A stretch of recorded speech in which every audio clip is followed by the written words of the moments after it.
After impressing in Big 12 football at the University of Texas, it was surprising when defensive tackle Poona Ford went undrafted in the 2018 NFL Draft. It really was simply that teams were put off by his size. Ford, at 5'11" and 5/8 of an inch, placed in the 0 percentile for defensive tackles. Though he's 306 pounds, now 25 years old, Ford managed to earn himself a 2-year deal on which he can earn a total of almost $14 million.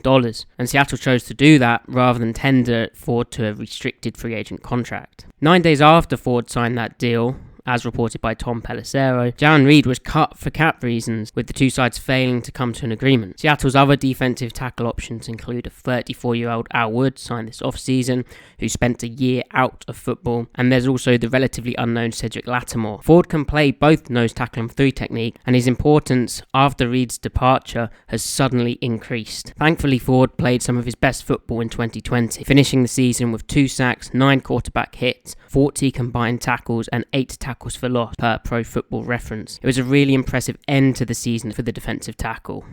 This video is going to look at what Poona Ford brings, defying the size concerns that saw him go undrafted. Before getting to the tape, it's important to understand a few things about how the Seahawks expect their defensive linemen to play. Against the run, Seattle is a gap control defense, so they want their defensive linemen primarily to absorb blocks and combination blocks, keeping the second level clean and the linebackers and often the strong safety clean to flow through. So really, the defensive linemen aren't the ones making most of the tackles. There's a philosophy that Seattle earns the right to rush the passer by stopping the run first, something that Carlos Dunlap spoke to last year. And for each defensive lineman, when taking on these blocks, they have a visual key and a pressure key. So the visual key is the lineman directly in front of their face. So for a nose tackle, that would be the center. For a 3 technique, that would be the guard. And then the pressure keys are the next adjacent offensive lineman. So for a nose tackle, that would be the guard, and for the 3 technique, that would be the offensive tackle. I'll be using these terms quite a bit when looking at how Ford is playing on each rep. When it comes to the visual key,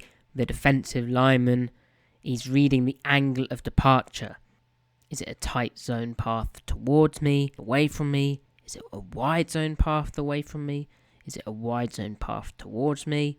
Am I getting down blocked as part of a gap play? Is the guy coming towards me in a gap style play? When it comes to pressure keys, that adjacent line is someone you feel and sense before you actually see him. Again, Seattle's very much wanting to play the visual key and get hands on the visual key, even if it is a combination block. First up, we're going to be looking at Poona Ford playing 0 technique head-up nose tackle in Seattle's bare front. Here we have a play from Week 15 against the Washington football team. Seattle's in their nickel bare front called Falcon. Ford, when he's a 0 head-up nose, is looking to knock back the center and then win to the backside A-gap once he's created knockback room. Because it's an outside zone play, the center's very quick to try and chip Ford and then disappear outside. Center Chase Roulier. Ford creates knockback with the center, and then his pressure key of the guard attempts to block him. The daylight isn't quite there for Ford to run through, so he stays and plays the guard Wes Schweitzer, locking out to keep him off Bobby Wagner, and from that point he's able to disengage from the guard against this scoop combination block. The offense is trying to cut Ford off with the backside guard, but he doesn't allow that to happen. He works down the line of scrimmage, keeps his shoulder pad clean with his handwork, is able to get skinny down the line of scrimmage and makes the tackle. Next, we have Ford playing 0 nose tackle versus the Los Angeles Rams in Week 16 when the Seahawks managed to wrap up the NFC West. Seattle is in their boundary bear defense, boundary stick with cover 3 sky. When in a head-up alignment, Seattle has their defensive lineman mirror step with their feet, so they look to mimic the first step of their visual key. So forward here you can see steps with the center, Austin Blythe on the toss away, and get really good knockback. For whatever reason, the Rams, I think, thought maybe Ford was true 2-gapping on the play. Maybe they thought that the center could handle him one-on-one, but Ford knocks back the center and there's clear daylight because it's not a scoop combination block. Left guard David Edwards has gone to block Jarran Reed at the backside 3 technique spot. Ford has clear daylight and he decides to take it. He works square down the line of scrimmage, doesn't pursue too far upfield, and he's able to make the tackle for loss on the toss outside zone play, and it's very impressive hustle and motor and quickness. Because of Ford's short stature, he has natural pad level. Seattle's always wanting to strike with the hands above the eyes and sinks the hips. Ford is able to do that. He gets underneath the center, which really just wrecks the block. And once he has him turned, he swipes with his right hand to really get him out of there. The way that the offense blocks this up, they don't expect Ford to be able to make this play, and yet he does. Austin Blythe really struggled this game with handling Poona Ford, and because Seattle was so often in that bear front where Ford has 2-3 technique aligned defensive linemen either side of him, Blythe was always in a one-on-one. Here, Seattle again's in their boundary stick, cover 3 sky, defensive family, and this is like a misdirection duo play where it's like power without the puller. A pre-snap indicator of this is how tight the two tight ends are to the line of scrimmage. Ford mirror steps with Blythe and creates massive knockback, pulling his hips through with his hands perfectly placed in the breastplates of Blythe, his thumbs above the palms so that he can really control the block. His knockback is so great and he has no pressure key coming to double team. He's left truly one-on-one. He's able to locking out, control the block from there, getting his important second and third step into the ground, short choppy steps. He's able to disengage, and even though he's assigned primarily the A gap, because he can see the running back from this position, he's able to disengage to the football and help Shaquille Griffin out on the tackle. Now let's look at Ford as a 4-eye technique. Seattle plays this just like they would head-up technique, so it's still going to be mirror stepping. It's just the visual key and the pressure keys change. Traveling back to week 11 where the Seahawks faced the Cardinals, the first time the defense started to look like it was actually functioning, Seattle ran a lot of 2-4-eyes in their bear as an adjustment for Kyler Murray and what Cliff Kingsbury poses as problems for the defense. As a 4-eye, Ford's visual key is the tackle and the pressure key is the guard. He has the indicator of the running back being offset towards him, so he knows the run is likely to initially at least begin heading away from him, so he knows that he is likely to get an offensive tackle trying to reach block him or zone block towards him. He steps down the line of scrimmage with the tackle, DJ Humphries, getting good knockback, and doesn't feel the guard Justin Pugh come towards him on the double team. Just like in that last example versus Austin Blythe, here Ford is able to control the block and keep it off the linebackers. He wins to his primary gap, the B gap. He locks out. Then he's able to disengage from the lineman back into the C gap and contact the running back low where the defense can then meet him. This is the kind of quasi 2-gapping play that Seattle likes from their head-up aligned or 4-eye technique players. It's important because KJ Wright actually has coverage responsibility on the play, and it just buys Bobby Wagner and Jordan Brooks more time to play the QB run here and, more importantly, be kept clean. Returning to that Week 15 clash with the football team, Seattle in their boundary stick with cover 3 sky. And given the indicators here, I think Poona Ford is expecting more of a gap style run. He's heavied up his technique. He's playing a 3 technique alignment here. When in a 3 technique alignment, Seattle has their lineman execute a 6-inch power step. That can be flattered. Ford's visual key is the offensive guard and his pressure key is the offensive tackle. Immediately the offensive guard, Brandon Scherf, disappears. Because of how quickly the guard disappears, Ford pads back on the offensive tackle, Morgan Moses. Rather than work down the line of scrimmage with him late, Ford still assigned the B gap, and to prevent being washed down the line of scrimmage by this offensive tackle late, he has to pad back on it and stay in his B gap. Gets incredible knockback on the tackle, keeping his shoulders square to prevent him being washed, and the pad level again is superb, syncing with his hips, keeps that outside shoulder pad down. At which point, on the split outside zone away, he's able to disengage from the tackle's block and come free in the B gap, punishing them for trying to double team the nose and leaving him with a tackle who has a difficult block. Knockback, locks out, disengage free, makes the first contact, and then is able to win back to the ball after not quite fully getting the wrap up that you'd like away from the tackle and finish the job. He's so disruptive.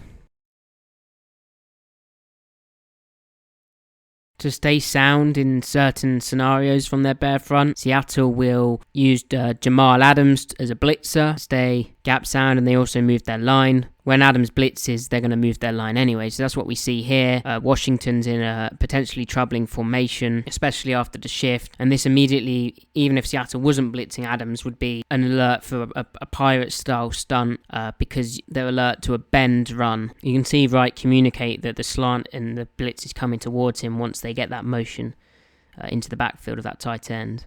Cover 2 fire zone. So you see Ford here is technically playing that big end kind of role, on the side of the Sam linebacker KJ Wright, but he's really loosened up his alignment into almost a 4 technique because he's sliding to close the open side of the play with KJ having coverage responsibility. Ford has the quickness off the ball to stun the tight end, Jeremy Sprinkle, and the down block attempt and get hands onto him. From there, his pad level and block control forklifts the tight end into the backfield further, and he's already got his eyes in the backfield, playing it the tight end head up. He's then able to swat the tight end free, and while the kick out block of the pulling guard misses KJ Wright on the edge, Wright is taken out of the play and misses his tackle because of it. It's a counter style run. Ford is able to beat the tight end, dodge the fullback, tight end Logan Thomas, who comes across as well on that bend style action, and make the tackle on the running back, Peyton Barber, which is just absolutely superb. He basically beats 2 blocks for this tackle for loss and solves a lot of problems that Seattle could potentially have had there. And also Jamal Adams joins the party higher up on the blitz. Here's Seattle in a short yardage situation in an under front with Poona Ford as the nose tackle in a 2-eye alignment. Again, his quickness shows up because Seattle is slanting on the play while blitzing Ryan Neal. Ford is just far too quick for this right guard here, Drew Samir. And the Vikings, of course, in this game were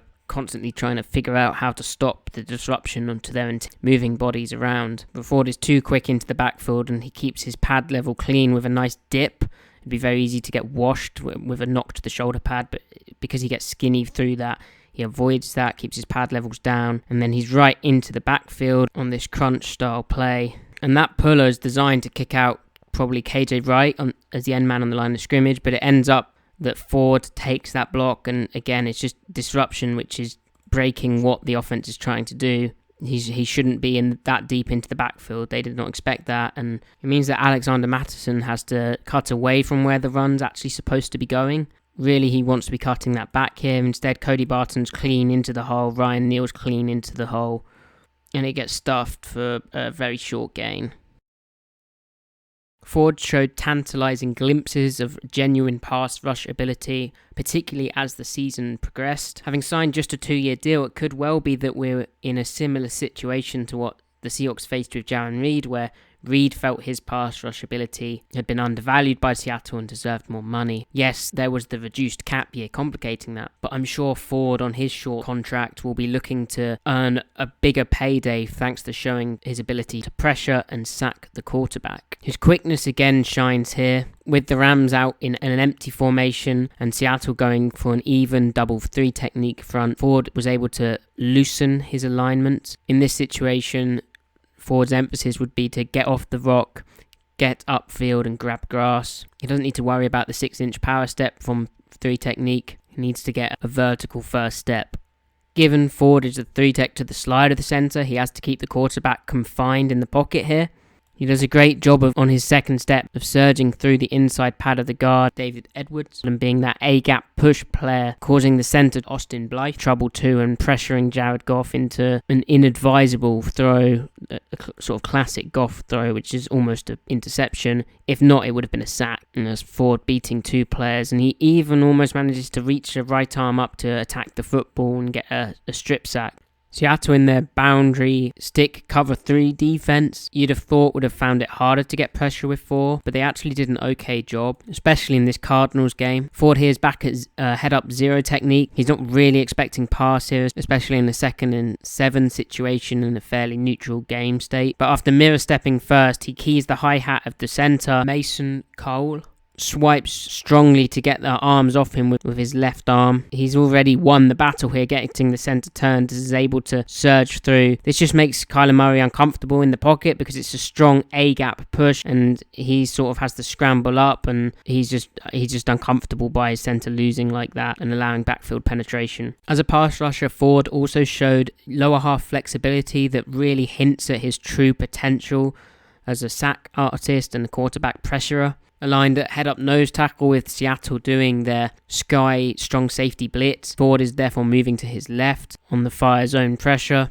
The way that he's able to get hands onto the center, Mason Cole, and then rip through while his lower half bends the corner and dips around and flushes Kyler Murray is super impressive.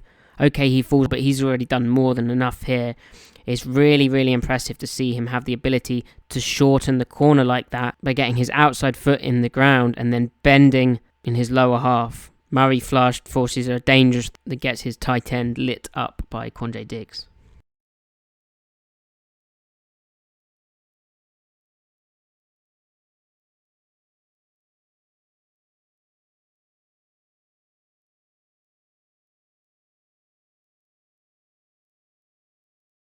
The schematic scenario that really helps Ford showcase his lower half flexibility is when he is the big end, so he's on the open side of the play call. So on pass situations, he has to wrap to contain, given that KJ Wright is dropping back into coverage. So here in week 4 against the Miami Dolphins, he's aligned almost in a 4-eye alignment or 4 technique alignment on a 1st and 10 early in the game. Seattle's in nickel bear, just playing cover 3 buzz weak. And you notice Ford step to the guard, Solomon Kindley, read the hi-hats, and is then able to keep his chest clean with good hand work, bringing them with his feet, keeping his chest clean with the hand usage and staying square and wraps to contain, and then bend around the tackle, Jesse Davis, in the corner with lower half flexibility and leg churn through contact and ripping through, shortening the corner and getting a decent edge rush after slanting outside from what was basically a 4-eye technique alignment. It really does show up his pliability in these situations.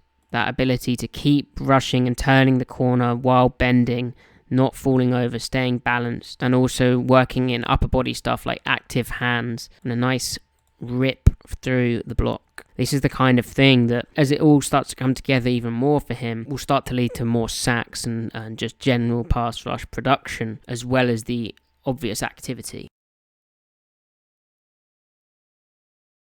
So how about those size concerns? Well, this is just a beautiful example of how different players can make different things work for them in the NFL. So I spoke about when at 3 technique, Seattle has that 6-inch power step.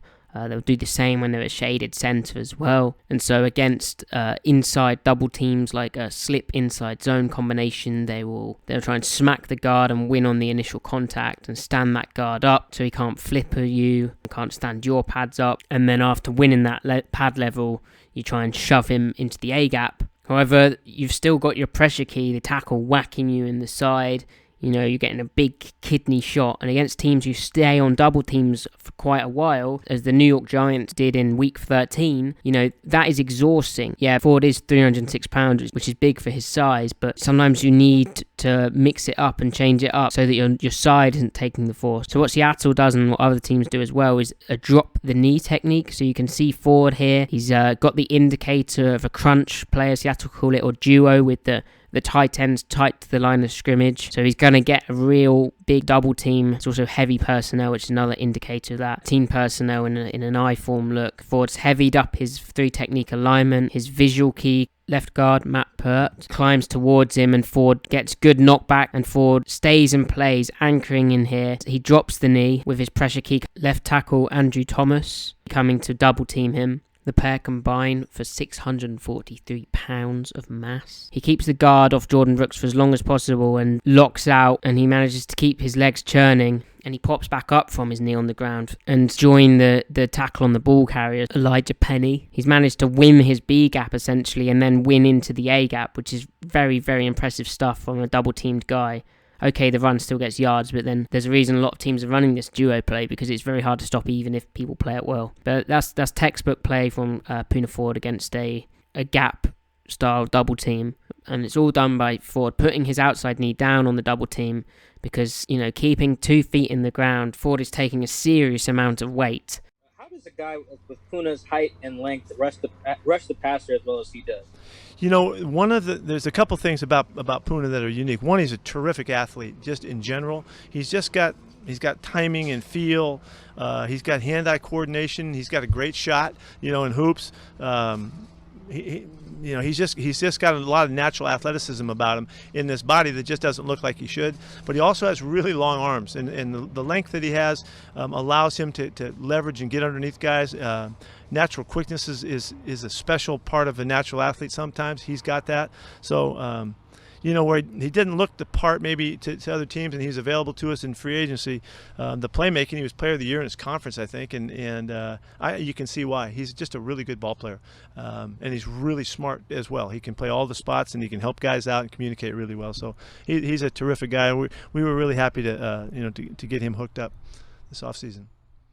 So thanks for watching this film breakdown. If you've had any questions about it at all, please do tweet me. In terms of Poona Ford's overall game and his outlook for 2021, he is that most important player. If his pass rush improvement continues, he can be that every down defensive tackle to succeed what Jarran Reed was doing. Reed, after all, was tasked with calling in and coordinating the pass rush movements and games that Seattle likes to run, so maybe Ford is that next man for Clint Hurt on the defensive line. But he really is looking like a future star, and he kind of was that already, kind of an unblockable presence for offenses where they were punished for leaving him one-on-one, but also he was able to come free and clean of double teams. One excellent addition from John Schneider as an undrafted free agent, and wow, is Ford proving his doubters wrong.